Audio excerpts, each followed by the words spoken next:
Hello and welcome back to All for United, and a pretty quiet night for Manchester United. I don't think there's anything to talk about. We might talk about, I don't know, who plays left back or something. Or we could talk about all the madness that's going on today and the fact that the Glazers might be out. God, you know what? I was worried that this show was going to be the most ultra negative thing. After all the positive of the first few weeks, just trying to drip feed it in, I thought, how am I going to change this to be positive? But then, a few hours before we're going live, shit started to kick off and they've saved me and we can be a bit more positive. So, Reece, the news, how up to date on it are you? I mean, have you seen most of it? Have you seen the rumours going around? Apparently, a full sale is being considered by the Glazers and Jim Ratcliffe is interested. I thought the news was what Bainesy was back on stream. That's what I thought the big news was. So. That is big news, yeah. Yeah. No, little bits. If I'm honest, I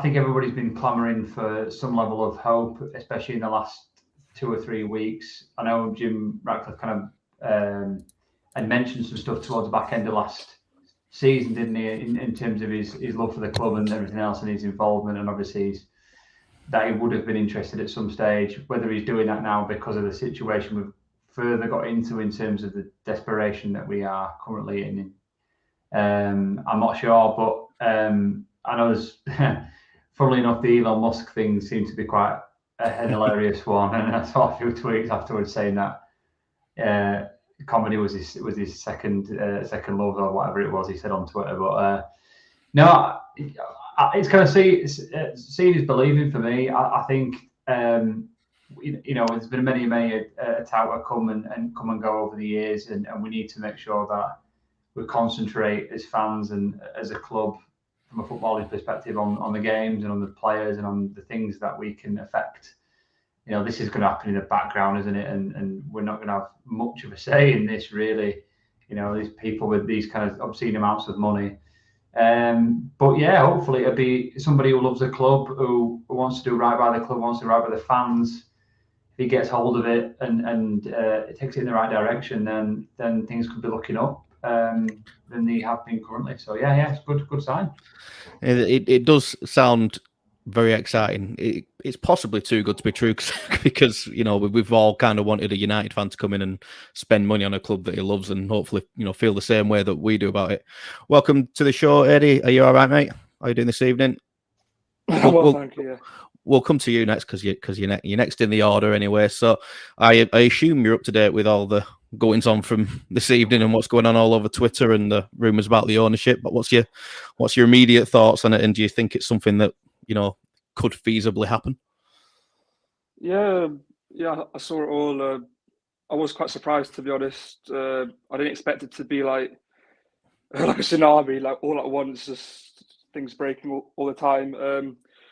No, I'm very encouraged. This is the first time I think that I could think of where like there's something like tangible there. The actual buyer claims he's interested, and it does seem like it could definitely happen. And especially with the mounting pressure on the current ownership, I definitely think it's very feasible if we, us as fans, continue to do our bit. And then, I think it's something that could happen definitely within the next year, hopefully. But we'll see. Yeah, man. Bainesy, you said that I think the Muppeteers have come out and said that they're after a full sale. I mean, I'd read earlier that it was a minority stake initially with a view to a long-term thing, but I've also read a lot of stuff saying full sale. It's hard to know what to believe at this point, but it definitely feels like the wheels are in motion. Yeah, I think we have to take everything with a pinch of salt. I hate to be the guy that brings everyone down. And look, Sir Jim Ratcliffe, he's obviously a wealthy man. Everyone knows him. He's a huge Man United fan. He did put a bid in for Chelsea. Whether or not that was a sort of a tinker into the Glazer family to say, look, I've got the money. I can bid if you put the club up for sale. As far as I've read up, there is the news that originally that I think it was some from the Times reported that it was going to be a minority share with the viewpoint or maybe a contract in place to say that I like to have full ownership of the club. The Muppeteers and for people who are in the comments or watching, the Muppeteers are a sort of an in the know group with Man United. They've got really strong sources within the club. And they've actually come out and said that this isn't just the minorities a share. This is full sale, and the Glazers would want a full sale. Now, let's not get this wrong. If the valuation for Man United right now is, let's say, 4 billion, 4.5 billion, considering Chelsea got sold for 3.5 billion, I can probably put a lot of money on it that the Glazer family would not accept a 4.5 billion pound bid. It would be closer to 5, along with the whole, what happens with Old Trafford, what happens with Carrington, the amount of investment that the actual club needs. It could potentially put off any future buyer. But I think, to be honest, wrapping it all up, this is probably the closest that United fans and the club have ever been to a full takeover. Now, everyone here are in agreement here that the ownership need to go. They are the sole reason why we're in this mess. Okay, not the sole reason, but 99% of the reason we're in this mess is because of them.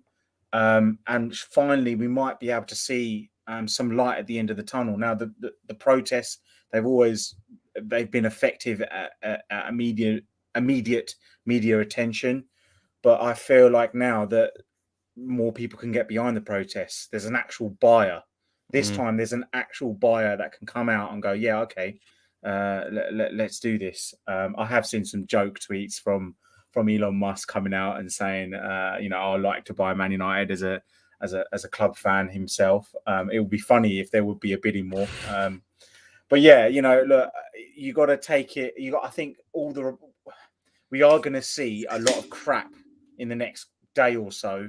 That's going to be reported by all kinds of journalists. And don't get me wrong, there's going to be not even journalists in the UK, all over Europe. They would want to grab onto this story. So it's going to be a big one, and get strapped in, I think, because it's going to be an absolute roller coaster. Who knows what happens next? But I imagine it will take some time. Yeah, I think there'd be a little bit of acceptance if it was something that was going to happen and took a little bit of time. I mean, we've had 17 years of it, or whatever it is now already. So, but seeing a light at the end of the tunnel is, I don't feel like we've ever really truly had one of them, and it currently feels like it does feel like the most likely time for it to happen, with loads of various elements to it. I mean, I think Miguel Delaney was reporting in the Independent that three different consortiums or companies or whatever were after it, but a big factor was that I think it was around 220 million of the debt is now on a variable rate, which obviously with everything that's going on financially is it's not great. It's not so good. Sorry, my lamp's flashing right next to me. I feel like I'm got a nightclub going on. I feel like I'm going to have an epileptic fit. Just 1 second. But yeah, look, I'll bring it all to the rest of the guys. I think, the whole, everything that's going on with this, I'll actually say this right now. I would happily throw away this season if we knew that this time next year, the Glazer family are gone. I will happily throw away all the shit results. You could throw cup runs out the way, first round cup runs out the way, everything. I'll throw it all in there and say, yeah, throw away season, as long as we know the Glazers are going to go by this time next year. Yeah. We just need to keep the pressure on. As fans, this is one thing we can do, is keeping the pressure, keeping the protests, making sure the media outlets are aware of what's going on, which is now really apparent over the last, especially after the Brentford result. There's been so much media outcry about the Glazers and their ownership. We've got ex-players coming out, we've got everyone coming out now. There's more pressure now on the Glazers, so hopefully this can tick them along. I think, hopefully. Yeah.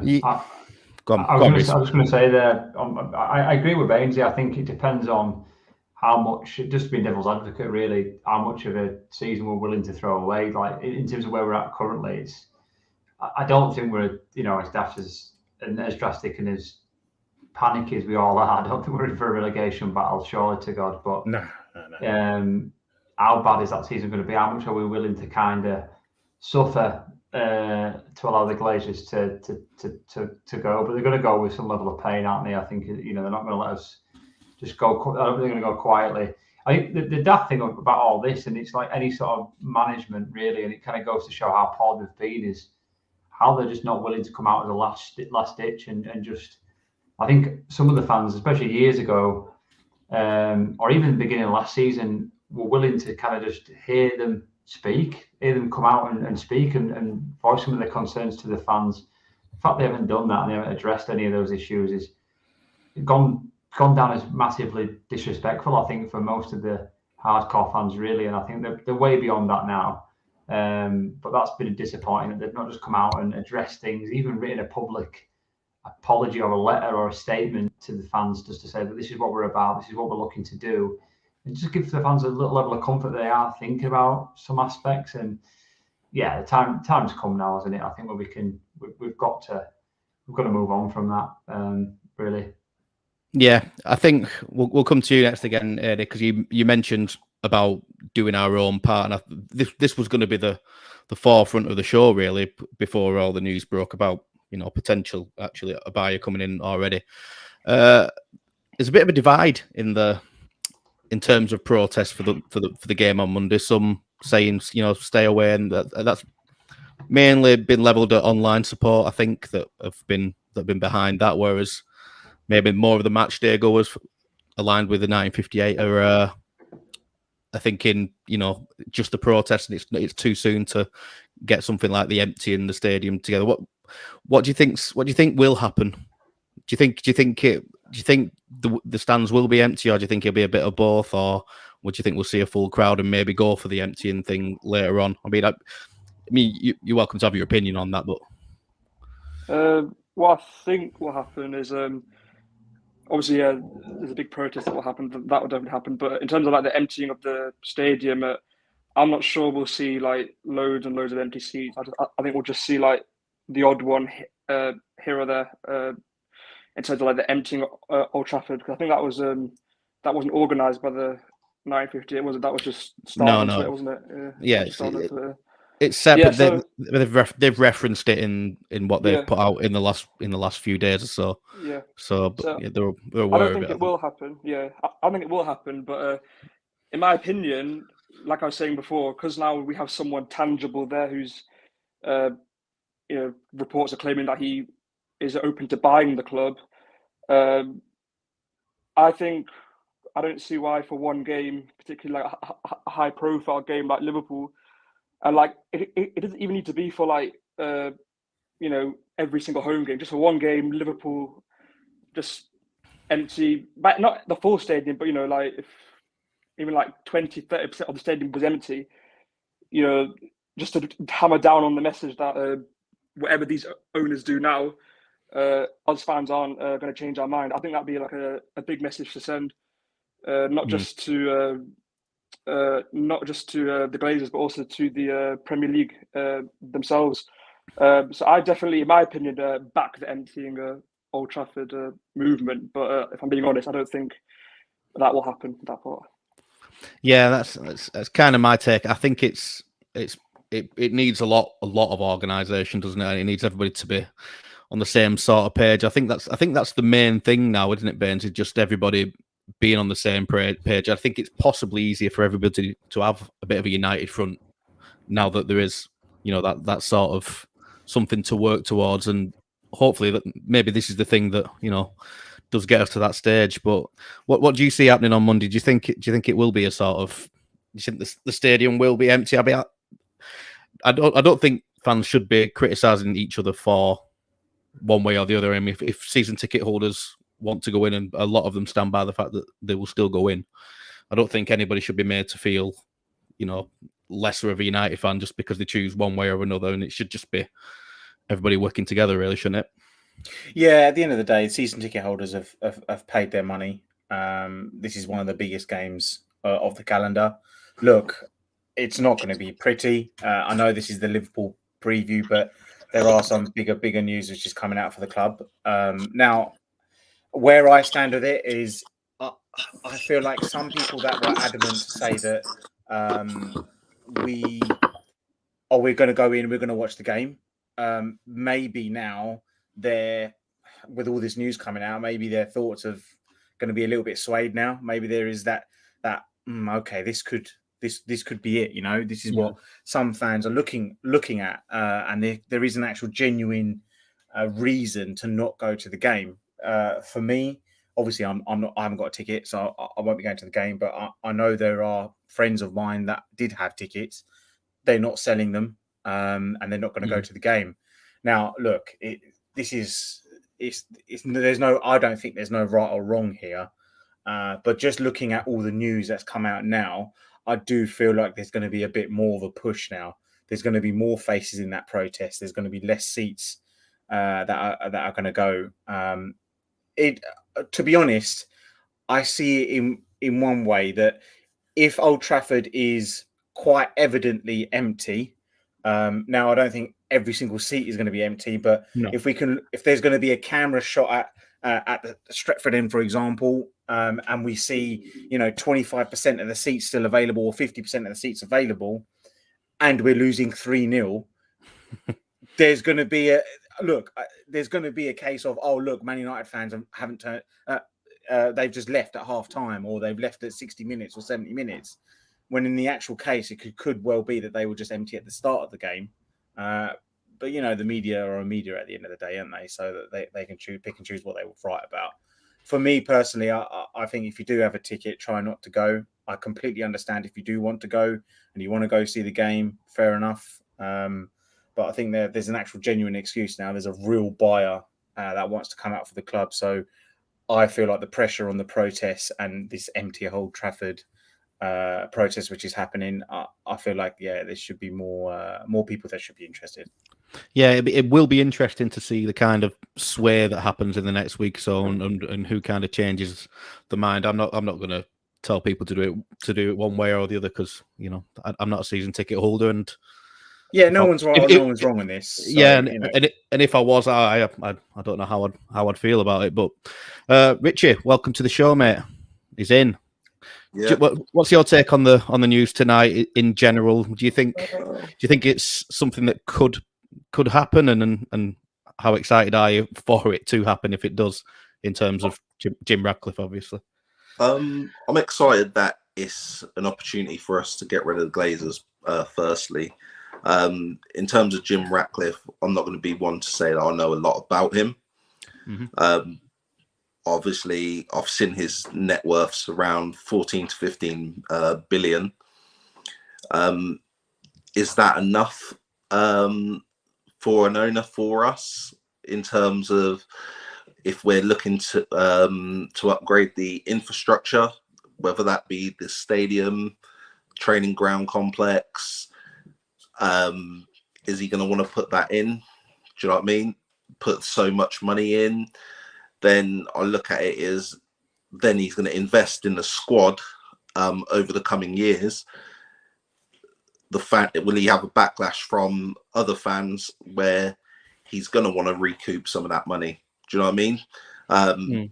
It might, for me, I'm happy that someone's coming forward, like I said, but I'd prefer it to be like an Arab or something, where I know the money's quite long, if you know what I mean. Yeah, but then there's the whole moral aspects of that. I think I think that's a dangerous way to go. And if you're, especially if we're criticising City and Newcastle and PSG for various reasons and human rights reasons, I know I'm not accusing anybody of anything in particular, but it's a dangerous route to go down. I think this feels like the ideal thing, really, for us, doesn't it? With a local person that obviously has the club's best interest at heart. Obviously, he will want to make some money back for himself, obviously. But I think if an owner's taking dividends out of a club when the club isn't in debt and he's putting money into it, I think you say, fair enough. But not in the current situation. Go on, Reece. Sorry. Sorry, Simon. Yeah, I do need to talk. I think that's it. You hit it on the head there. Really, we're going to have to expect that. At the end of the day, football clubs are massive businesses now. Whether they're good businesses or not is one thing that's. They're probably not, are they? They're not very good businesses because there's so much money that goes out the door and how much money they get back. I mean, they are, especially in the Premier League, they are like kind of toys for the rich to kind of get a little bit of joy out of if the football fans or want to do something with their money. At the end of the day, we're going to have to expect that Jim Ratcliffe, if he does take over the club, will want to take money out of that club because that's just part and parcel of having any other business. We've got to accept that. The problem with the Glazers, as you've said, Simon, is that they're taking money out of a business that isn't doing well. It's failing. So it's get that stuff in order first, then enjoy the rewards that come with a successful business. And then they're obviously not enjoying that successful business at the minute. They've watched it rot into the ground, and they've bought a club based on having it's like if you bought a house that was out of your means. And you couldn't afford to pay the mortgage, and you were failing on your mortgage. They ended up taking a massive mortgage out to try and buy that house, and they didn't have the funds to pay to buy the club, and they can't sustain it. And that's really ultimately the problem. Jim Ratcliffe will buy the club, no doubt, with his own money. I imagine there will be some level of loan involved because he's not going to, I imagine, front up a full 5 billion. Maybe he will. Do you think 5 billion's enough in terms of? Obviously, it said $6 billion, didn't they? So that is £5 million. Do you think that's going to be enough to tempt them, given that's around the same sort of price as Chelsea wasn't it? They'll want to break even on it, won't they? They'll look back and they'll want to break or maybe lose a certain amount of money. I don't think they'll want to come out in debt themselves, so they want to make sure they break even on whatever it is they're currently at. So I mean, the figures they're talking about and the people that must be involved to try and get this deal done and to understand it must be on astronomical amounts of money. You know, the figures that people like us on this panel can only dream of. So they're just obscene amounts of money. So I don't know, it's crackers, but I'm sure they'll want to make sure that they're not coming away not at least breaking even on whatever the deal they had when they went into United all those years ago. So well, it'll have been. I think I read that it was like 200 million of their own money or something, and then the loan that they put onto the club. I might be wrong on that, but either way, if interest on all that, hasn't there? Yeah, but even if you're paying off the debt, I mean, you're selling it for that many billions, you're still making a fair whack, aren't you, from where they were? You'd assume so. I don't know what the interest levels have been since they've taken that initial loan out, but I imagine the interest levels on a 200 million, whatever it was, loan was quite significant. So yeah. I mean, you'd think at this point that is enough to get them out, especially with the variable rates they've got on the debts currently. Anyway, we'll get some comments and see what people are saying in the chat because we've ignored you for too long there, people. John is on. John's happy tonight. We know this. Good evening to you all. What a lineup! What a show! What time! That is a happy man. He's going to be on. He's going to be commenting all night and not on actually on the show. Johnny says, "Lads, I'm bringing my daughter to Old Trafford on Monday night. It's a birthday present. I'm all for the Glazers out, but I'm attending the game. So I'm not letting her down." Yeah, he's travelling from Ireland. Yeah, there's fair enough. Yeah, there's plenty of valid reasons to go to the game. And there's plenty of reasons to stay away. I mean, it's going to be each to their own there, I think, as Live Forever LG. Take your seat and sing your hearts out for the lads. Let's beat the Scouse. Yeah, I mean, you can also get on board with that. It would just on the game itself, it would be absolutely hilarious if we beat them, if we just shit house a 1-0. It won't happen. But could you imagine? I've got so many Liverpool fans on my case, losing 2 games, like all the -7 or goal difference or whatever it is. It would just be hilarious if we just shit house a 1-0 win, penalty, 90th minute, Bruno does this stupid little donkey jump thing. Oh, mate, it'll be brilliant. But yeah, I'm sure we'll get to the game later. Yeah, I mean, I suppose we do have to talk about the game at some point, don't we? I've honestly kind of forgotten where we're up to in the order because I've changed the order about 5 times. I can't remember who said what about what anymore. But yeah, the protests, I think the be all and end all of it is I think everybody needs to pull together now and stop getting at each other because all you see under both empty Old Trafford posts and 1958 posts is people, on the other side of the coin, and that's the sort of thing that just makes needs unity now. Makes being it makes being a United fan at the moment, it makes it a bit tedious, doesn't it? It's because it's the same with everything. There's two very strong sides either side. There's never any meeting in the middle. I think this is one of the times where I think we do need to start meeting in the middle. In terms of the game, then we have got 25 minutes in, and we've not really talked about the game or the Brentford result, which I didn't really want to talk about that. But Eddie, we'll come to you, mate. What sort of reaction do you think we're gonna get on Monday? I mean, Ten Hag apparently had them all in on the day off on Sunday, running extra, running the difference between what they didn't do on a Saturday against Brentford. How's that going to have gone down? I mean, there's the Ronaldo talk as well, where he says he's going to come out in 2 weeks and give an interview and set the record straight. Is that going to be from within the club, or is it from without the club? It feels like there's a lot of drama, and it doesn't feel like it's going to be the most settled week to get things back to normal on the pitch. But do you think they can do that, and think they can actually stop the rot against Liverpool on Monday on the field? Just quickly on the Brentford game, what an embarrassment that was. I mean, I've never seen a worse first 30 minutes of my life than that. And I've seen a lot of bad ones, but that topped it. You're right. There's a lot of there's always stuff going on with United, always, but in particular this week, as you said, the Ronaldo situation where he's saying, in 2 weeks' time I'll tell the truth or whatever. I'm guessing end of the transfer window he's going to obviously say what he really thinks.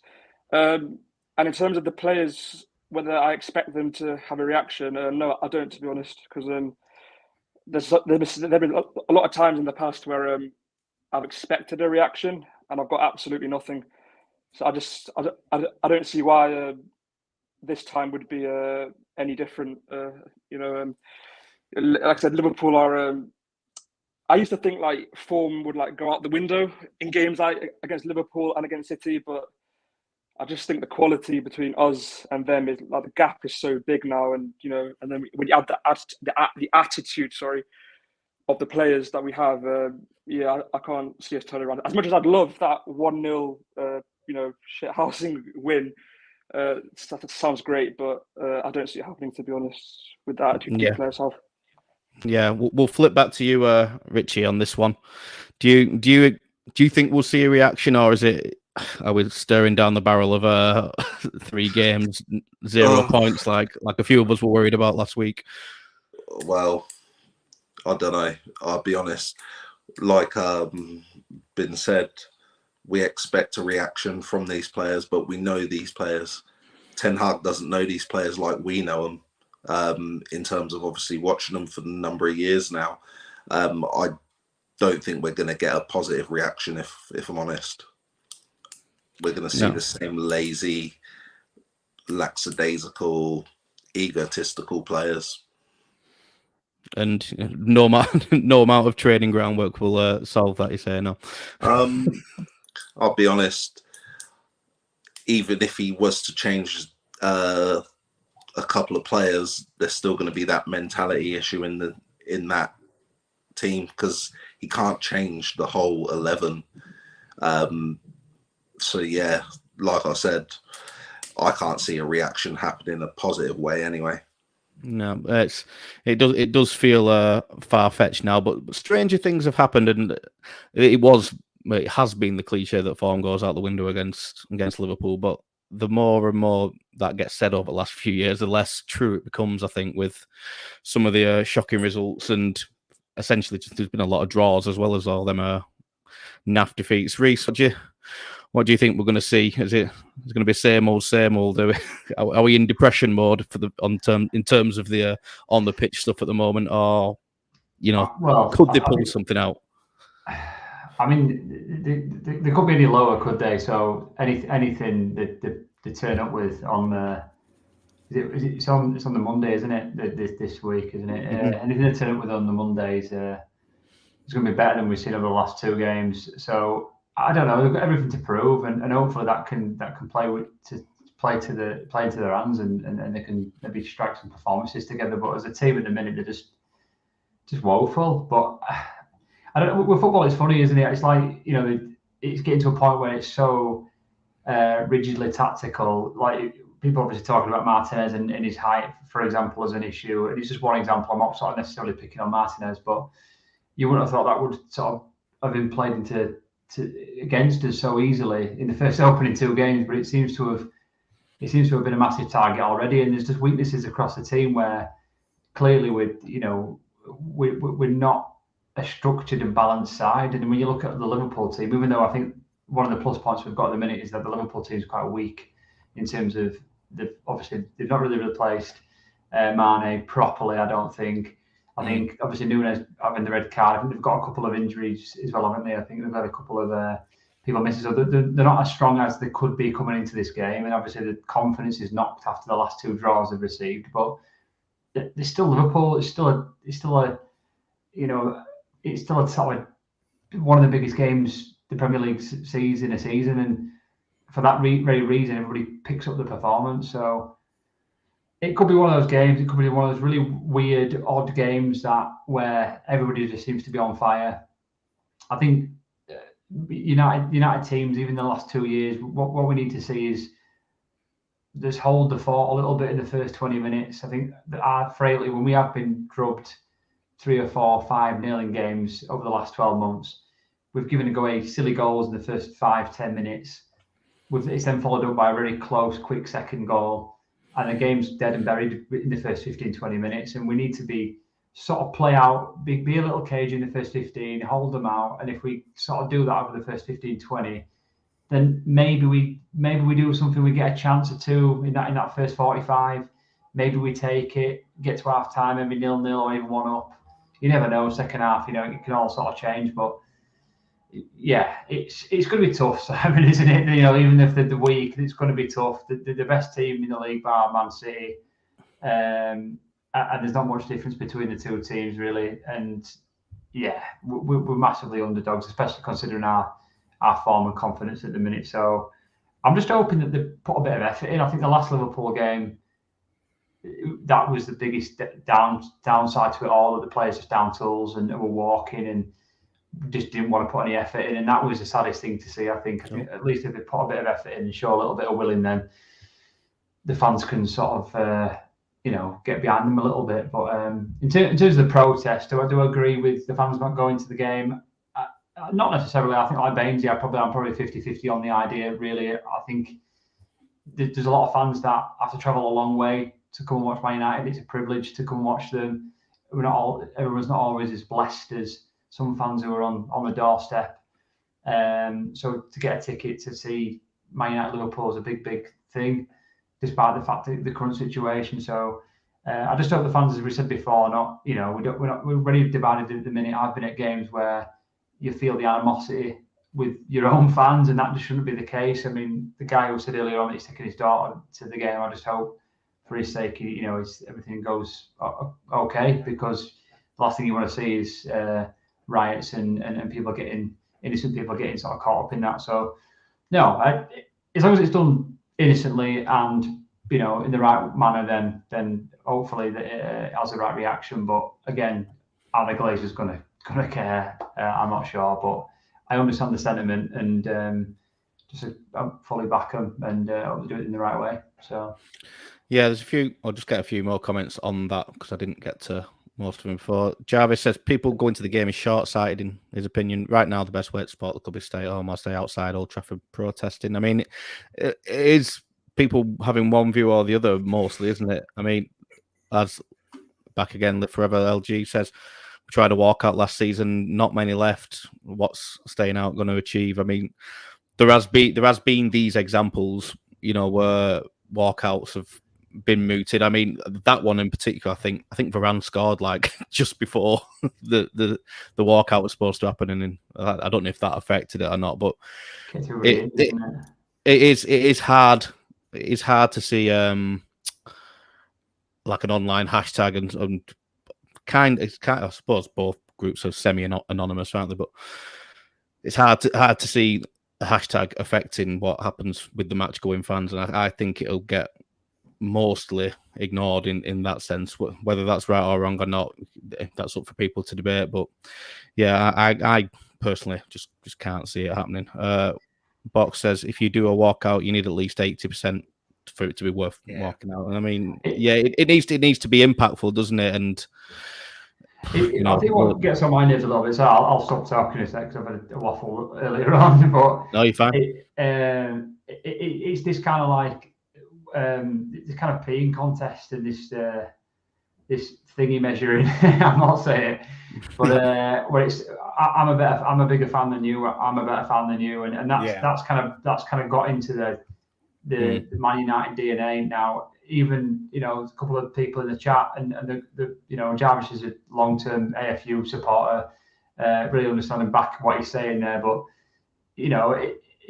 and he's right. He's been fair to live forever there by obviously saying not judging. It's whatever the fans what you want to do. But I've been at games where other fans protest and have made you feel 2 feet tall because you're not leaving the ground or you're going into the stand, and it's unfair because just because you're going in there doesn't necessarily mean you're supporting the Glazers so much. So do what's right for you, do what you think is best. But this thing of, well, I'm a better fan than you because I've been to more games, or I've seen this, or I'm protesting here.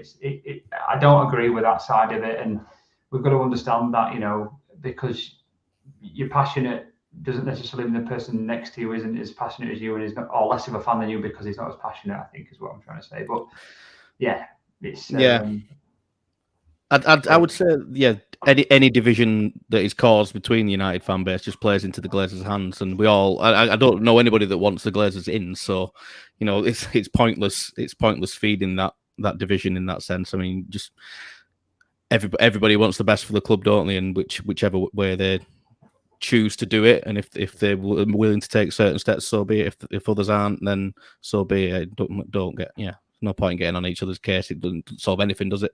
Bainsy, how much is the sort of outside stuff and whether people go in the ground or the protests outside the ground going to affect this game? I mean, we saw this game cancelled once before, and that still end up being played behind closed doors, obviously because of COVID and everything. But there was a lot of stuff around that game that season, and we ended up losing. There was a bit of turmoil this at the start of last season. We ended up losing that one heavily.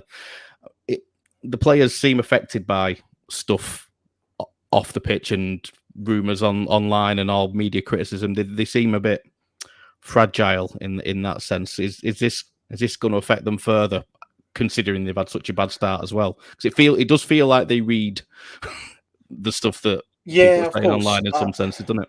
Yeah, I mean, every footballer reads social media, reads the news, reads the papers, whatever you want to call it. Look, it's part of the parcel. If you want to play at the biggest stages, you want to play in front of millions worldwide, and if you want to be known as the player, it comes with the parcel. You can't sign for Man United and not expect any scrutiny. Ronaldo gets it. One of the best players in the world. He gets it week in, week out. Now, I've seen Man United fans go at Ronaldo, and rightfully so. The media go at him. So, if people are going to one of the best players in the world that's served, this past era of football, this past 20 years of football, then no one is free from any scrutiny. And if you can't hack that, then I'm sorry, you're in the wrong sport. Go do something else which is not lit up in the media. We all know that whatever happens outside the pitch, of course, it affects the players. At the end of the day, whatever happens, it always filters through. Now, whether these protests affect the players, I don't think it really matters. I think we all deep down we know here that we're probably going to get tonked 2-3, maybe 4-0, and it annoys me to say that. And I've been speaking to many of my friends who are Man United fans, and they all say the same thing. It's the hope that kills you. Because I spoke to them yesterday, and they all said, yeah, we'll probably end up getting beaten 2-3, 4-0. But you know what? I reckon we can shithouse a 1-0. And that's what will kill us. It's the hope that will kill us. For some reason, I keep thinking that we might score an early goal. Like, for some reason, I don't know why. Like, the first 5 or 10 minutes, we might score an early goal. And then I just feel like we just literally just sit 11 men behind the ball and just see what happens. But, you know, as Reece said, like the last 2 games against Liverpool, they scored super early. It got to the cusp of the end of first half. It went 2-0. We'll start the second half really well, thinking, we might be able to get a goal here, might get back in the game. We'll go 3-0 down, and the next thing you know, we're 4-0 down. So it's just I don't know what to expect from this game. In all honesty, my whole focus the past day has been about this sale. Has been about Sir Jim Ratcliffe and obviously Michael Knighton, who we all know in his consortium or whatever. He's actually come out and tweeted about, you know, how his plan worked and all that. Whatever. But yeah, look, I mean, regarding the game, yes, of course it filters down to the players. It always has done. It always will. Now, if they have any mental fortitude, they should forget about that and realise that you could possibly turn it round. You can tell everyone to forget about the last 2 games because it was an absolute shambles. And if you go out there and if it's 0-0 at half time, for some miracle, if it's 0-0 at half time, you could go in at half time and go, you know what, we can nick this, we can get a goal. Show us something. Show a bit. Actually work it. Actually work for the ball. Run. We got outrun by Brentford by 14 kilometres. I mean, this is Brentford. Liverpool are maniacs. They will run for 90 minutes. Now, of course, there's Thiago who's out. Darwin Núñez has had a red card. They've had a few injuries. All right, fair enough. But they're still not going to stop them. There needs to be a lot more to stop a team like Liverpool. I really hope it's not just embarrassing. You know, I know we're going to lose, but at least make it like a 1-0 or something. You know, or like just don't go out there and go lose 5-0 or 6-0 again. And then because then the media that they won't focus on this empty Old Trafford. They won't focus on the protests. It will just be, oh look, let's all laugh at Man United. They lost 5-0 again. So yeah, just show some pride. Just go out there and fight for the badge for once. That would be nice. Yeah, man. We don't want Big Jim to change his mind, do we? So they need to show something, don't we? Yeah, exactly. Yeah.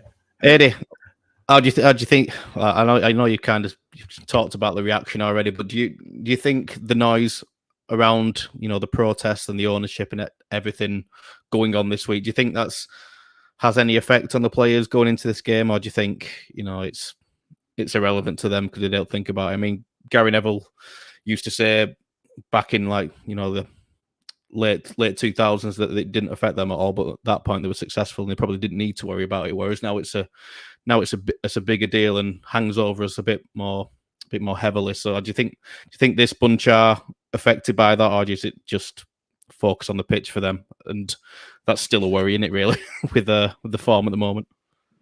Yeah, I was going to say, in terms of the players, if I'm being honest, I've spoken about their attitude and their mentality. I don't think anything's really going to change that, even in new ownership. I just think they are who they are. They've proven that to us for many games, and as far as their mentality is concerned, I don't think that will change.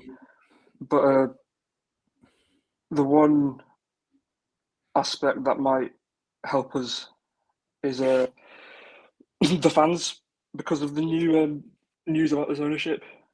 I feel like if there might be a feel-good factor within the fans in the stadium, and whether that transpires onto the pitch, that could be maybe the one way I could see a result potentially. But no, nothing to do with the players. I think if we get a result, it'll be due to that, because I don't think anything will be able to change these players' mentality. If I'm being honest. Yeah, that's fair enough. Richie, what's your take on it? Do you think they will be affected by whatever goes on on a Monday, be it empty stadium or full stadium or not. And I think Eddie did raise a good point though, in the sense that if it is match-going fans that do choose to go in, like I think a lot expect after a protest outside, maybe the atmosphere could be raucous, and that could actually, work to the team's advantage if they've got a raucous Old Trafford behind them, as long as they can play to a game plan and make it work tactically, which also hasn't been happening. Yeah, I'll be one to say now, I'm all for empty Old Trafford. In terms of obviously the match-going fans or whoever it is be going in, I would never say to anyone not to go to a game. That's something I just wouldn't do. Everyone should protest. But in terms of it affecting the players, I think the players should look at it and say these fans are getting behind the club, technically getting behind them. Let's try and do something for these fans, because for the past 2-3 years, we've actually not proved anything to these fans other than, like I said earlier, egotistical, bunch of self-centered players, really. So this is the biggest game in the world in our season against our biggest rivals. Go out there and batter these lot. The crowd is going to be with you. Let that actually boost you a little bit more. Do you know what I mean? That's all I can say. But with these players, you just don't know what you're going to get from one week to the other. No matter if the fans support or do you know what I mean? So we'll just have to wait and see. But I just don't want to get beat by these lot, because I've got too many Liverpool friends, and I can't have any more of that banter. Yeah, don't we? Well, I think we're all used to taking banter now. I think it just brushes off me now. There's been so much in the last few weeks and months that I'm impervious to it. I think I was just laughing during the Brentford game, because it just became beyond a joke. And I know you don't really want to be laughing at that, do you? But I stopped watching it. That's kind of that's the stages that people are getting with it, aren't they? Turning it off or laughing in disbelief, because Ten Hag has got a massive job on his hands. I think we knew that anyway, but it's maybe even worse than some of us thought. But he's going to have to do something on Monday to kind of reverse this, and he might have to chuck his principles out the window temporarily for it and be a bit more pragmatic. But so we're gonna have a little look at what we think he's going to do in terms of a predicted 11, because I would say it's safe to say that he can't go the same again. But we said that last time. He changed it and it still didn't work. So yeah, we're gonna go around and see what we think Ten Hag will do, and then you can argue your piece of whether you agree with that and what you would do differently to that prediction. So again, guys, in the comments, let's have your 11s. We're going to work from the back, so we're going to do the goalkeeper and defence first, then we'll do midfield, and we'll finish with the forward line. So without further ado, Reese, what does he do? I mean, there's an argument against David De Gea after his performance on Saturday, but there's not much there to replace him with. That's the problem, isn't it? Yeah, it's does Tom Eaton come in? I don't know. If it was any other game, you might make that kind of snap decision and say, yeah, definitely De Gea's out. But then that Liverpool game just adds a little bit more doubt in his mind, probably, that he probably doesn't want to be that drastic and make that call. So I think De Gea stays, but by the skin of his teeth. I really do think by the skin. Like I say, any other game in the Premier League, even the City game, I think he drops De Gea and Tom Eaton comes in. But I think with that Liverpool game, it's just an added bit of pressure on Ten Hag not to make that call. So I think De Gea starts just. Are we going straight into the back line, Simon? Yeah, we can do. I mean, I think the big talking point is the fact that, Martinez took off on Saturday. There's been a lot of talk of how he was bullied. I mean, he won a lot of headers. I don't think it was as bad as people are quite saying. And they did say in commentary that he was. That Ten Hag just wanted more height on the pitch, which he got. So maybe it wasn't completely damning of him to take Martinez off. What do you think is going to happen on that front?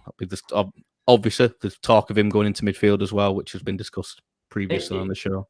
It's probably not a surprise, is it? But it's such a mess now. It's so hard. I mean, it's been difficult since we've been doing these shows, hasn't it, to pick certain areas of the pitch when you're in doubt. But I mean, front to back at the minute, I'm really struggling. I don't Martinez. I don't know. I think has he lost faith in him? It's a big call if he doesn't start him on Monday, because then it says I don't think you're good enough.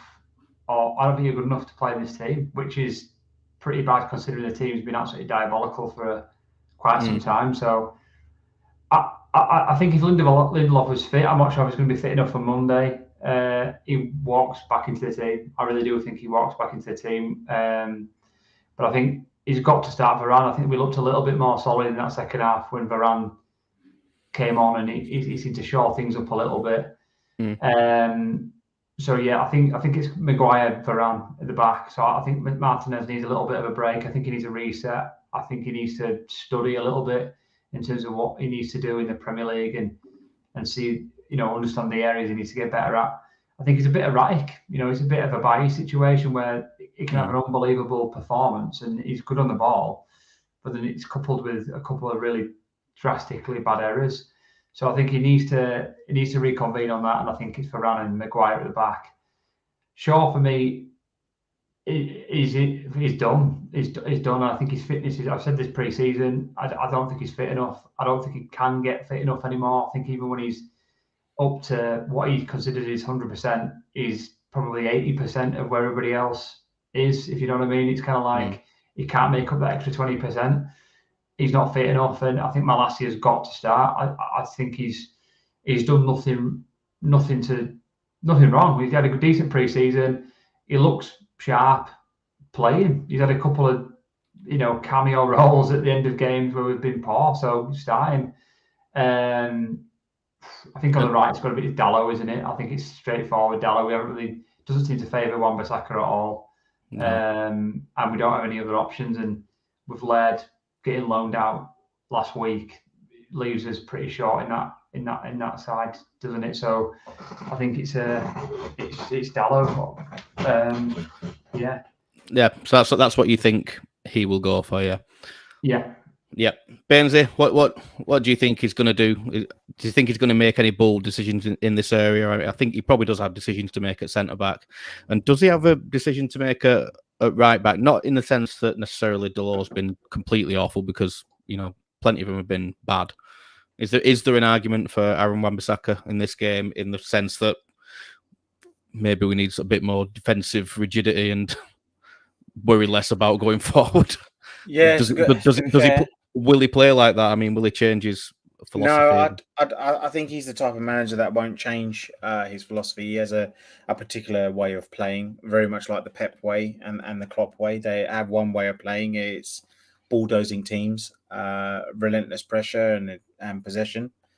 I pretty much agree with what Reece said, actually. With De Gea, there's no one to actually challenge his spot, which is probably why there's a few sources coming out and saying that we want a replacement goalkeeper. A backup goalkeeper to challenge De Gea, which is fair enough. I wouldn't play Tom Heaton.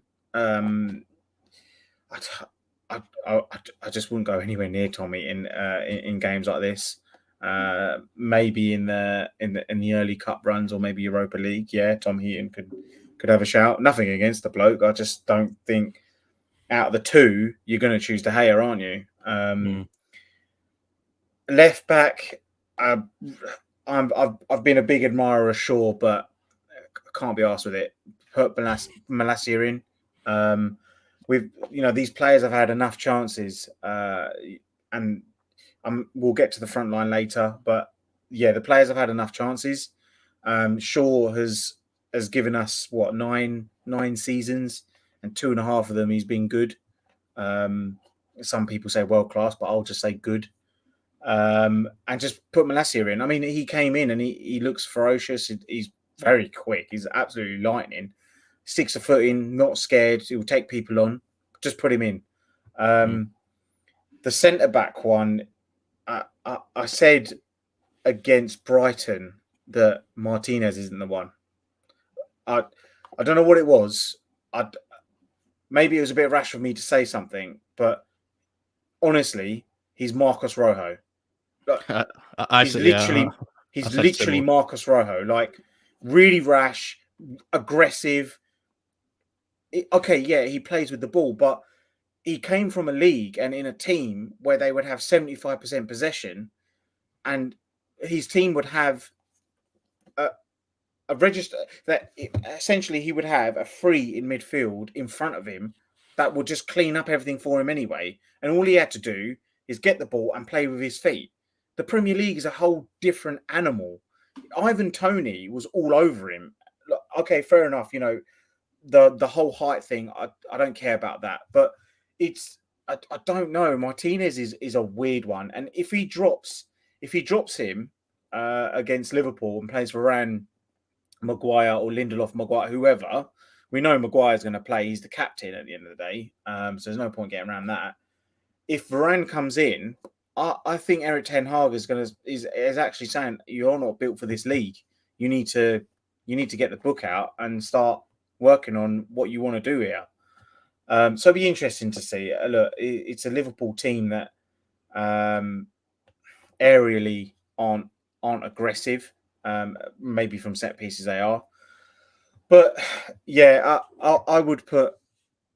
Sorry, this is not what we would put. It's what Erik ten Hag would put, right? What we think he's going to do, yeah. Yeah, so I would go Delo. He doesn't fancy Aaron Wan-Bissaka at all, so it will be Delo. I think Varane, Maguire, and Malacia. I think he will go for.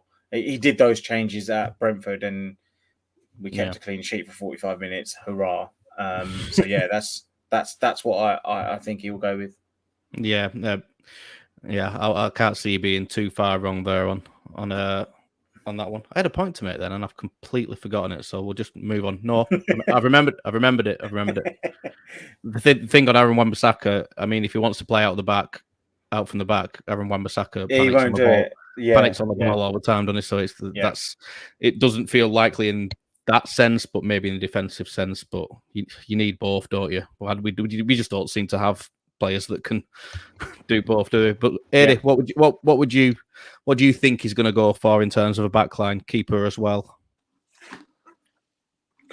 Yeah, basically agree. I think what Ten Hag would do, he'll put De Gea in goal. He'll stick with Delo, like you say. He doesn't fancy Wan-Bissaka at all. I think he'll bring him last year. I don't know. For some reason, I don't know why I've got a bad feeling he might play Shaw again, but I do think he'll pick Malacia. Hopefully, this game, whenever he's played, he has looked decent. And then in terms of the centre backs, there was a report today, wasn't it, that he was thinking of dropping Maguire. Whether he does that's another question. Sorry. I think Varane will definitely play, and then it'll either be Maguire or Martinez. I'm not sure because I feel like he might give Martinez like one more go, just because it's his signing. He bought him for a lot of money. It's only been 2 games, and I feel like if he just drops him after 2 games, I'm not sure I'd personally do that. So I'd go with in terms of what I think he'll do: De Gea, Delo, Varane, Martinez, Malacia. That's what I think he'll do. He's got a big call either way, hasn't he? Because he's probably either sticking with his captain or he's signing. And I think most people think it's going to be Varane that is the one that actually stays in this time. So yeah, Richie, what's your take? You kind of have a final say on that, and I think it's going kind of one way anyway for our predicted 11. But you can have yours. I'm just going to be honest. I think everyone where they're talking about Martinez, I think that it's not true. He's always going to play. It's just fact. Varane's going to be his partner. Maguire will get dropped. He is the root of a lot of bad errors from his centre-back partner, from his full-backs, because he doesn't actually he doesn't give you any faith that he is actually going to do anything for you. So that's why I think he's going to be dropped. I just don't believe that he is the centre back that Ten Hag wants. In terms of obviously goalkeeper, hopefully he starts heating. I used to love De Gea, but honestly, I can't deal with watching him anymore. It's painful to see the regression of once world-class keeper. Hopefully Malacia starts left back, because I do not want Luke Shaw anywhere near this team. I just don't understand how we've just had pre-season. Everyone's supposedly getting fit, but he looks like he's getting bigger. Makes no sense to me. I'm not a fan of Delo, but I understand why he'll play in front of Wan-Bissaka. So yeah, that would be my back four anyway. Yeah. So, well, it looks like I actually have to make a decision here, because there's lots of votes for Rafael Varane, but there's 2 for Maguire and 2 for Martinez. What do I think he's going to do?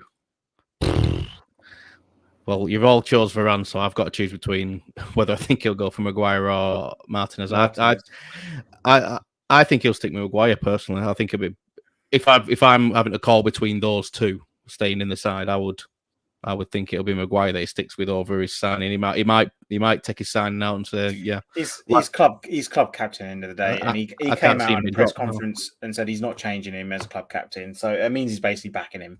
So yeah, Bainesy. Was it Ashley Young that was the club captain? He never started every game or whatever. So yeah, it's just a different manager though. It's a different manager. Might say one thing, but they always do another thing. Yeah, possibly, but this was a different manager, so I don't know. He came out weeks ago and said that he's not going to change the captaincy, which basically means that he's backing him. He had an opportunity, didn't he? He had an opportunity at the beginning of the season where the slate was clean, where he could have made that choice to change him. And once he backed him, it's his kind of baby again, isn't it? It's like it's his responsibility. So if he then doesn't back him, he's created this monster now. And like Ollie did the same. If you believe in that, I mean, I still think there's some player in there. If we dominate midfield, the trouble is with Maguire, if you don't dominate the ball, he's a calamity running back at his own goal. So that's where we suffer. So yeah, he doesn't fit into Ten Hag's plans, but he's made the rod for his own back by backing him and keeping him as captain. So on his head, because even if he goes with his signing, it's like a big tick in the box for Ten Hag, because he goes and backs his man, but then he's dropping his captain. So it's one for the other. It's kind of an eye for an eye, isn't it, in terms of what the negatives there. So yeah, we got a few different comments in terms of the back line, and this just goes to show. It's 2 comments next to each other. I'd play AWB. Delo's been dreadful, and then we've got Wan-Bissaka is not a footballer. It's so divided with them two. Right next to each other. Jarvis has gone in his back line. He's gone Shaw, Varane, Maguire, Wan-Bissaka. Another vote for Wan-Bissaka. I don't think many other people have given us the defence, but I have seen a call. I've seen a call for Lindelof in there somewhere as well. So go on. Sorry, who's speaking? No, it was just me. I was just going to say, wouldn't you guys like a bit? Like if Luke Shaw plays, and you'd worry that this guy's been at the club 9 years. I know Bainesy said he's gave 2.5 years, but I think that's debatable. I think he's give 6 months, if I'm honest, in that 9 years. And I just don't know why this guy is still at the club. Like, I understand he was better than Tellez. I don't think he is. He was better than Tellez, and now Malacia has come in. I mean, hopefully he can. For me, I wouldn't say that he was better than Tellez because of 6 months. Honestly, when you look around Europe, why does Luke Shaw not get mentioned, or why isn't he ever looked at as being this great centre left back that we have? Do you know what I mean? It's only Man United fans that ever talk about Luke Shaw. You don't see Real Madrid or anyone actually putting in a bid for him or any of our players, if we're honest. So I think with Luke Shaw, just to touch on that, I think his ability level, he's definitely in. I won't say he's when he was at his best, when he had a good Euros, didn't he? I think he's definitely international level when he was fit. But the trouble is his fitness has got to come with it. If he's not fit, he's not naturally fit enough to get through games, and that's where he suffers. His ability suffers because he can't keep that ability level because he's not fit enough to do that. I think I must see things different because I don't see this ability that everyone talks about personally. His delivery is better. I mean, Tellers and Dallo can't even beat the first man when they're crossing a ball. It's a joke, to be fair. Whereas Shaw, when he was crossing that season where we had Rashford and Martial were scoring, he was delivering most of the balls into the box. So his delivery is good, but it's just Tellers from a dead ball. Yeah, he's all right, but he couldn't overlap. He couldn't link. Dallo's the same on the right. They can't. You watch the Brentford game. I don't think he made the amount of times he had an opportunity just to cross the ball, and he chose a sideways pass. It was infuriating. It is infuriating, but the one thing I must say in their defence, there's only ever one person in the box. If he was Ronaldo, though, if Ronaldo's in the box, you've got to cross that ball. If you're passing it left or right, it's pointless having him in the box. But yeah. Tactical preview as well. Yeah, we're gonna move on. We're gonna move on to the midfield anyway, and it's you up, Reece. Now, what on earth does he do there? He seems intent, and it's fair enough if it's where he wants to play. I think we'd like to see this done successfully. But he seems intent on a number 6 coming in, dropping in, and taking the ball from the keeper, as we saw went completely wrong on Saturday. But it just doesn't feel like there is that player to collect the ball there at the moment. So what's he going to try this time? He's tried Fred, he's tried Eriksen, and I think we'd like to see Eriksen further up the field rather than having to be doing that. What does he do this time? I mean, we talked about the Martinez idea, and maybe that is a way that both him, Varane, and Maguire get in the side, or is that just pipe dream things just not going to happen? It's difficult. I think the Donny one is odd because I think we all thought that Donny would get more of a game, not in that position, but within that midfield somewhere. So that's been an unusual one. Does Donny come into this team, and if so, does Bruno play? I think there's been a lot of talk about Bruno after last game, and I was saying at the end of last season, I think we were all speaking about it on the show, how he's sort of been under the radar as these last few months, and I'm talking from the end of last season as well, where he can't seem to have a bad game. He sort of seems to get ignored. I mean, against Brentford on Sunday, he was completely ignored in terms of his performance. He seemed to just get away with the bad punditry in terms of his the performance he put in against Brentford. But I don't know. I mean, is there a shout for Martinez in defensive midfield? Is that too much? Is that just throwing it all around? I think with the Liverpool game and for the fans, what has he got to lose in this game other than 3 points, obviously? But what has he got to lose? If we wait into this game, we're all expected to get beat. Why not just go there and play Varane, play Maguire if it's going to be Maguire, because we haven't really got Lindelof. So Maguire and Varane, and play Martinez in a defensive midfield position. It would suit him more in terms of his ability to win the ball. He seems to be technically decent on the ball, and he seems to be able to pass as well quite well. Would that suit him a bit better? And then would it free up the likes of a Donny and a Bruno in midfield, or an Eriksen and a Bruno? I'm not sure. I mean, I'd love to see it, just to see how it would fare, but I don't know. I think he'd go annoyingly. I think he'll sit with McTominay in defensive midfield. Don't think he'll play Fred. I know Richie's shaking his head. It's not what I want, mate. Trust me. If I had if I had 5 billion in the bank, I'd be picking some other players as well. But I think he will. I think he'll play McTominay at the back, and I think he'll probably play with Eriksen and Bruno. I think it'll be a standard midfield as we see again. But for me, I hope he shakes it up a little bit and plays Donny in there with Eriksen and Bruno. It might not be very defensive, but shake it up a bit. Eriksen, Bruno, and Donny. But I don't think he will. I think he'll play McTominay instead.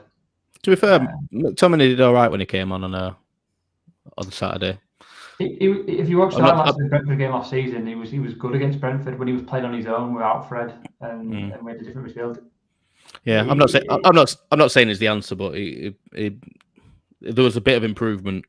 But then again, he was good against the Leeds. He prefers a physical battle, doesn't he? He was good in the Leeds games we played. It was back and forth and slide tackles going in. When you're playing a technical team like Man City or Liverpool, he's non-existent. But yeah. Yeah, Benzi, what do you think is going to go for in midfield? How the hell does he solve this without really having the players that he needs? Admittedly, to be honest, I really don't know. To be honest, I don't quite understand the Eriksen thing.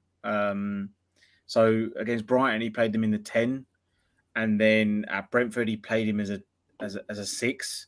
So it's like, are you just trying to shoehorn him in somewhere? We criticised Ollie, didn't we, Bainesy? Really, let's be honest, we all did at the end, didn't we? Criticised Ollie's tactics, but yeah, I'm not blaming Ten Hag, but it's all over the place at the moment. I know he don't. Yeah, you're right, but I know he doesn't have the right players. But it's just like sometimes you do have to play to some players' strengths. Look, we got outrun by Brentford. I've mentioned it before, by 14 kilometres. So Liverpool are just going to bring so much more energy than Brentford. I would just put just workhorses in the midfield, and people aren't going to like it, but it's going to be Fred and McTominay. I think he'll choose. Whether or not that's right, no, it's not, because we've been screaming for a natural 6, and Frankie de Jong's obviously not happening. So I think it will be Fred and McTominay, purely on the aspect that they're busy. That we need a lot of energy in that midfield, and with Eriksen, Bruno, and plus one more, whoever that may be, you're not going to get the legs in that midfield. And Brentford had shown us why. So it'll probably be, I think he will revert back to Fred and McTominay, and then Bruno or Eriksen as the 10, probably Bruno. McFruno, yeah, McFruno. I think so. I don't know. He loves Eriksen, doesn't he? I mean, he's his signing at the end of the day, so he might bring him in. I think McTominay has to start purely on we don't really have height in the team anymore, especially if we play Martinez. So McTominay for me, at least he gets stuck in a little bit. I know he's shit, but at least he gets stuck in a little bit. He gets around. He'll try and help where he can. He's physically, he's decent. So yeah, I think Fred, McTominay, Bruno probably he'll fall back on that. The old faithful. Eddie, what do you think is going to go for in this midfield? Is it going to be Scott McTominay in that deepest role? I mean, he's tried everything else. I sincerely hope not. But if you ask me what he will do, it probably will be McTominay in the 6, even though he's not a defensive midfielder. It's the best, not the best, well, not at all the best we've got, but it'll probably be if you ask me what Ten Hag would do, yeah, I think he'll put McTominay in the 6. I think he'll put Eriksen in the 8. I think he'll play Eriksen. And then the number 10, I agree with what was said before. For me, I think Donny should get a go at number 10. But it's not what I think, it's what Ten Hag will do. And I think Ten Hag will stick with Bruno. And Bruno really needs to have a big game against a Liverpool or a City. You know what I mean? He's not had one for a while. So which is why I would play Donny instead. But if Ten Hag is going to pick Bruno, which I think he will do, need a big performance from him. But yeah, McTominay, Eriksen, Bruno is what I think I'll go with. Yeah, but I think he will lean towards McTominay myself. Richie, what do you think there, mate? What's your 3 that Ten Hag will go for? I'll be honest, the managers, I don't think, ever going to shy away from his philosophy. I'm happy for the time being in Eriksen playing the 6 if we have the midfielders around him. But personally, I would love Ten Hag to try something different, and maybe, I know there's talk of him going, but start Ghana and play Eriksen and Donny as a three. I think they complement each other much better than having a Bruno or a McTominay or Fred in there. Is that what you think he'll do, or is that just your preference? That's my preference, but we all know that we're going to see one of McFred. Which I'm gonna have to press you on which one you think it's gonna be. For the sake of our predicted 11, we need. He doesn't really want to give an answer. That's how bad it is. You're not getting away with it. All right then, go on. I'll be honest. I think he'll play Fred. Fred gives you much more than McTominay, if I'm honest. So you think it'll be Fred? Who with? Fred, Eriksen, and Bruno. So Bruno's made everyone's team. Unfortunately. Eriksen has made 3 teams out of 4, and Scott McTominay has made 3 teams. So it looks like we've got Scott McTominay, Christian Eriksen, and Bruno Fernandes as our midfield based on those facts and figures, which I could actually see happening. Fred got pulled off at halftime, didn't he? Maybe that's an indication of the way things are going to go. Right, so to the forward line then, Reese. What's going to happen up front? I don't think we know about Martial again, do we? I mean, we thought he might be fit for last weekend, but that hasn't happened. And there's the obvious Ronaldo story going on. It's crazy that we're so desperate for Martial at this moment in time, because at this time last season I think it was completely the opposite effect, wasn't it? But no, it's going to be Ronaldo, isn't it? I think I've seen some clips today of him training. He seems like he's fully in training mode, if you know what I mean. So like typical Ronaldo mode in terms of his head's on the game. So I think he'll start. I think until we've got him, he's tonight can't do. The role's almost become political as well. He's got so many things he can and can't do other than pick players and win football matches. He can't drop a captain. He's got his own signings, but he's struggling to sort of fit into his team. And then he's got a Ronaldo situation where it's like you're damned if you do, damned if you don't. Didn't play him in the first game, got a drub in. Played him in the second game, still got a drub in. But then you've got a situation where it wasn't necessarily his fault. So as much as we've got him, I think we've got to play him because we don't have much. We don't have many options. Right and left. I mean, Rashford's been a shadow of his shadow, of his former self. He's been absolutely just woeful. And I'm at a point now where I won't say angry, frustrated with him. And now I just feel sorry for the lad, because I mean, it's a pretty bleak place to be at when you're not playing well and you're trying to find some form in the kind of limelight that he's in. So I feel really, really bad for him, if I'm honest. Does he play? I don't think he does. I mean, what other options has he got? Alanga, Garnacho. Would he put Garnacho in there? The big tall ask for Garnacho to come in at a Liverpool game. But I think on the right, it's going to be Sancho. He's got to keep plugging Sancho until he gets some level of form. The kid's surely going to pull something off for a couple of games at least, where we can see his best. I'm struggling on the left. I mean, I want to say Rashford. I'm going to say Garnacho just for the sake of saying Garnacho. I just can't see Rashford playing, if I'm honest. But for the sake of options, he probably end up will play. But I'll say Garnacho. Yeah, something different in it. Benzi, what's it going to do? I think Martial starts. I don't think he actually wants Ronaldo. I'll be honest. I don't have a no. There's so much out there that he wants Ronaldo gone. But Joel Glazer's stopping it because of the commercial aspect. Nothing against Ronaldo, of course. I love him. I would love him to start, but I personally think it's going to be Martial, Sancho, and Rashford. My front three. That's all I think he'll go with. He stuck with that at pre-season. He worked a team around it. Martial seems to be linking the play a little bit better. I can't believe we're saying this, by the way. I can't believe we're begging for Martial to come back. All of a sudden, it feels like we're in 2016 again. But yeah, I think Martial, Sancho, Rashford. No hate against Ronaldo, by the way.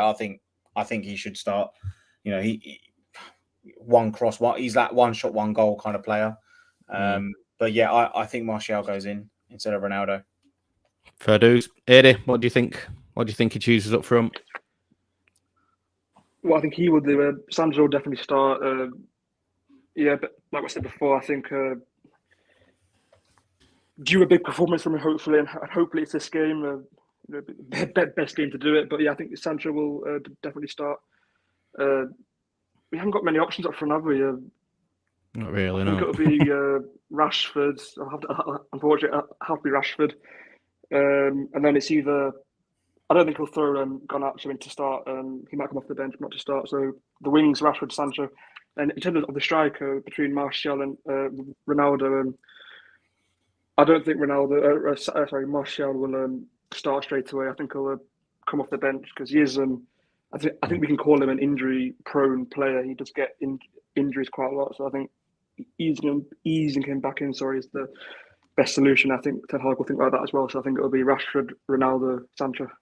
Yep, fair enough. Richie, you're the last one on this one. What do you think he's going to go? What will he do up front if he has the option of everybody? Which maybe it's safe to assume at this point. Ronaldo's going to start as a centre forward. I can see him dropping Rashford, playing Langer on the right and Sancho on the left. Yeah, I think Sancho's is going to get persevered with, but I think Rashford is up for debate. Although, in this sense, Rashford has 2 votes and Langer and Garnacho have 1, so he remains in our predicted 11, as does Cristiano Ronaldo. So I'll fire up the graphic machine, and in the meantime, we're going to think about. Lastly, score predictions and first goal scorers. Now, no one got it last week. Funnily enough, no one guessed. no one guessed 4-0 to Brentford, which I'm quite glad about, to be honest with you, because would have mean we were being very pessimistic. But this game feels like one maybe where we could predict that and get it right. Unfortunately, Reese, what are you going for on this one? Do you dread to say, or have you got a little bit of confidence, a bit of delusion, a bit of optimism, hope, anything? Have you got anything for me? I think that's all it's been. Even in the last times we've done this a little bit, it's been hope and optimism. But I think this might be the first panel show we've done in terms of a preview for the game, and potentially all going to be against United with this result. But yeah, I'm going to say, unfortunately, mate, I'm going to have to say it's probably going to be 2-0 to Liverpool. 2-0 to the Scouts. So you've got to pick a Scouser for your first goal scorer. I mean, it might win you loads of money for the prize pot. But yeah, go on, pick a Scouser, any Scouser. Can I just pretend I don't know any of them? You can pretend that. You can pretend that De Gea chucks it in his own net again if you want. I'll be happy with that. I won't be happy with it, but I'll accept it as an answer. Salah's an easy one. I don't know if Salah's even fit. Is he? I know there's a few injuries that I don't want to assume that Salah's fit. I think he'll play. Yeah. I'd say Salah's obviously annoyingly had a good run against us, hasn't he, over the last few years? And yeah. I would say Salah, mate. Yeah, I feel really dejected, to be honest. I'm saying this, it's like horrible, but I think realism, mate. I just can't see us getting a result out of this game. I just hope we keep it respectable, and I'm going to say 2-0, unfortunately, mate. Okay, I'll let you say that. Burnsy, go on. Give me your. I'm going to say Luis Diaz to score first, and it will be 3-1. 3-1 Liverpool. You thought you were going to say United there. No, 3-1 Liverpool. Luis Diaz to score first. Although weirdly, I think. No, I'm not going to say it. I'm just not going to say it because it's going to get clipped up, and I'm going to just be ridiculed. No, yeah, let's avoid that. Eddie, go on. Give me a score prediction and first goal scorer for it. Yeah, just quickly before that, Liverpool have drawn their first 2 games now. I don't know. This could go one of 2 ways. Either they, come in knowing they have to win and they smashers, or That's a good point. Yeah. or that drawing nature of theirs. They get a bit nervous. They know if they can't really drop points again, otherwise, City will go even further ahead. So it's difficult. Even though before I was saying we haven't really got a chance, just because of Liverpool's start and my hope of the optimism of the fans in the stadium, I'll go 1-1. And I think we'll go. I think we'll score first. Go on, Sancho will score. I like 80. Very Is the- optimistic. The most He's getting optimistic, used to the channel. the most optimistic man in the room with a 1-1 draw, which is upsetting, isn't it? But yeah, thank you for at least saying we're not gonna lose there already. Cheers, man. Richie, go on, hit me with it. Go on. How many? We're gonna fuck you know. Well, he's the most predictive. He's the most predictive. He's the most optimistic man in the room. Bloody hell! Right, go on then. Have you watched Liverpool's last games? Yeah, but the thing is, they played played decent opponents. They actually had a midfield. It's just as I know it was. Who was it? Fulham and Crystal Palace. Yeah, exactly. To be honest, I'll be honest. I think we'll squeak a win out. I think we'll probably be 1-0. And do you know what? I'm going to give it to him. Harry Maguire will score from corner. Oh my God! Could you imagine the meltdown? Could you imagine the meltdown? I'll send you a tenner myself. Oh my life! I'm just going the Basie route, just pretending that we're going to lose, and then that's going to have some sort of negative. Yeah. You just don't have any hope. Just don't have any hope. Then you can't be hurt, can you? I suppose in that sense. I'm going to get my prediction in as well, because I think I was the least optimistic last week. I went for a 1-1 draw, and everybody else went for wins. So I don't think we're going to get absolutely battered, because I just think that they have to do something about the way they're getting tonked at the moment, and there has to be some sort of semblance of improvement in there. So I don't think we're getting anything out of it, if I'm honest, and I don't like saying that, but I'm going for 1-0 to them, and I don't know who to say as a first goal scorer. I don't really care who scores it, to be honest with you. I don't want to watch it. You just want to point. I don't want to watch the game. I'm going to go Roberto Firmino, because it's not going to be Darwin Núñez, is it? Because he's not going to be playing. So yeah, that's it. I think we're going to have to leave it there, guys. It's obviously been a long one with everything that's been going on tonight, and I think we should bring it back round to the positive stuff and say we might have new owners soon, maybe, and that is a good thing. So 17 years. So I think, again, whatever happens with the protests, however you support getting the Glazers out of the club, and I think it's worth everybody coming together and stopping the division of people arguing with each other about what's right or wrong. Do whatever you can to show your protest for wanting these rats out of our club, and hopefully we can see the light, and hopefully that influences things a little bit in terms of if there is a crowd in on Monday. I hope it turns the atmosphere and hopefully turns the performances around, because fucking hell, we need it. Right, anyway, there's plenty of stuff on the channel coming up as ever. I'm sure Ben will be back with his press conference reaction. I believe there will be another tactical special. Obviously, the game's on Monday, so I don't know what'll happen with the Sunday night show. That maybe that'll be like a further preview, or maybe we'll have new owners by then. With the way things are happening at the moment, it feels like it's going 100 miles an hour with this news. So yeah, join the guys on Sunday night at 10 o'clock as well for the AFU Uncut. Until then, I have been Simon. I've had Reese with me, Benzie, Richie, Adi. Thank you very much, guys. Give all these guys a follow on Twitter. All of the handles are there. And we will see you next time on All for United. See you later, guys. Bye. See you later. Bye.